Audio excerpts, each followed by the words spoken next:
सभापति महोदय, मैं बीमा संशोधन विधेयक 2021 के पक्ष में बोलने के लिए खड़ा हुआ हूं।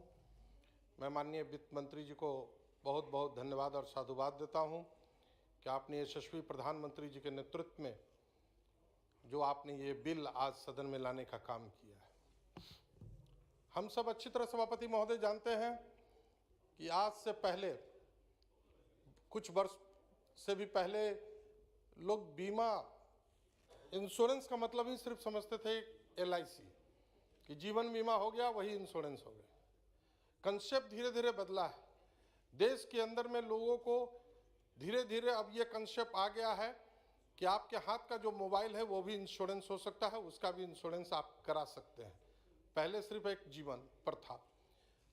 पहले लोग गाड़ियों का इंश्योरेंस कराते थे, थर्ड पार्टी करा लिया कि कहीं रास्ते में चेकिंग में दिखला सके कि हमने इंश्योरेंस कराया, वो पेपर मात्र का होता था। परंतु आज हिंदुस्तान के लोग अपनी जवाबदेही को समझते हुए, अपने इस बात का एहसास करते हुए अब लोग कंप्रेहेंसिव इंश्योरेंस भी कराते हैं। धीरे धीरे लोग अब घरों का इंश्योरेंस, अब हर एक सेक्टर में इंश्योरेंस अब हो रहे हैं। महोदय, ऐसे हालत में ये बहुत जरूरी है और आज कोविड-19 के बाद जो स्थिति देश में बनी है, आज लोगों को अपने जीवन का महत्व समझ में आ रहा है और आज लग रहा है कि एक उम्र का समय तकाजा पूरा करने के बाद कोई व्यक्ति की मृत्यु होती थी। आज भला चंगा व्यक्ति भी आज इस पूरी जो विश्व में ये व्यापक जो ये बीमारी है जिससे चलता फिरता आदमी भी मृत्यु को प्राप्त कर रहा है।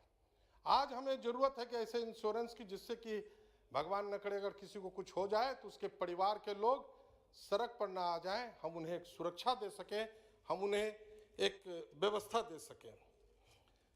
2000 में 26% से FDI को बढ़ाकर 49% किया गया। उसके बाद अब फिर जाकर 49% को बढ़ाते हुए 74% का माननीय मंत्री महोदया ने आज इस सदन में लाया है। आप देखेंगे तो अन्य देशों की तुलना में बहुत कम बीमा की पैठ हमारे हिंदुस्तान में है।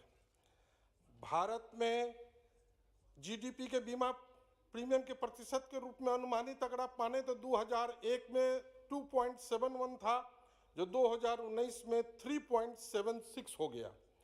अगर यही हम विश्व स्तर पर देखेंगे तो पैठ 3.35% ही है और जबकि 2019 में गैर जीवन क्षेत्रों में 3.88% है। इस मामले में आज पूर्व के समय में होता था कि लगातार लोग इंश्योरेंस के बाद क्लेम के लिए महीनों चक्कर लगाते थे।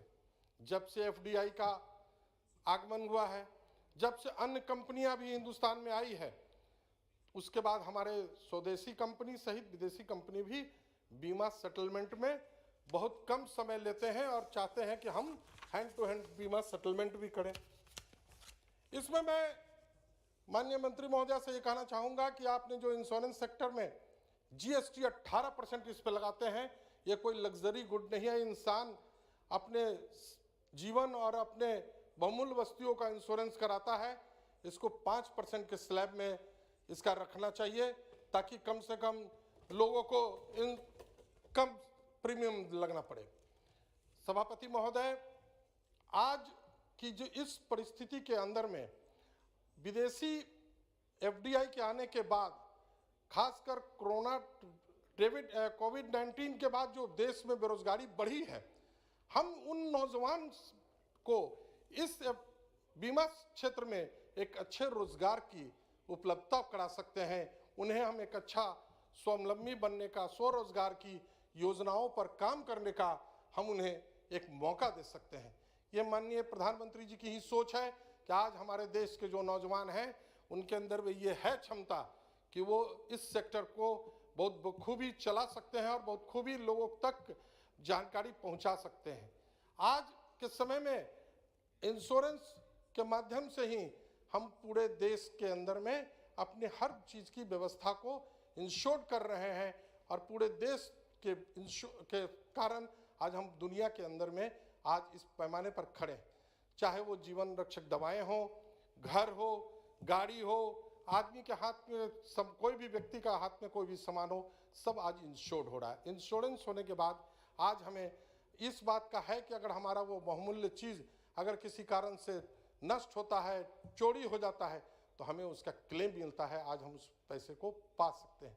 यही सबसे बड़ी इस बीमा संशोधन में है कि हम कैसे लोगों को अधिक से अधिक सुरक्षित कर सकें, कैसे अधिक से अधिक देश के लोगों को रोजगार उपलब्ध करा सकें, कैसे देश के अंदर में फॉरेन करेंसी की विदेशी धन का आगमन हो सके। इसी के तहत में ये संशोधन बिल लाया गया है। मैं इस संशोधन बिल के पक्ष में रहते हुए आपको ने मुझे समय दिया, इसके लिए बहुत बहुत धन्यवाद।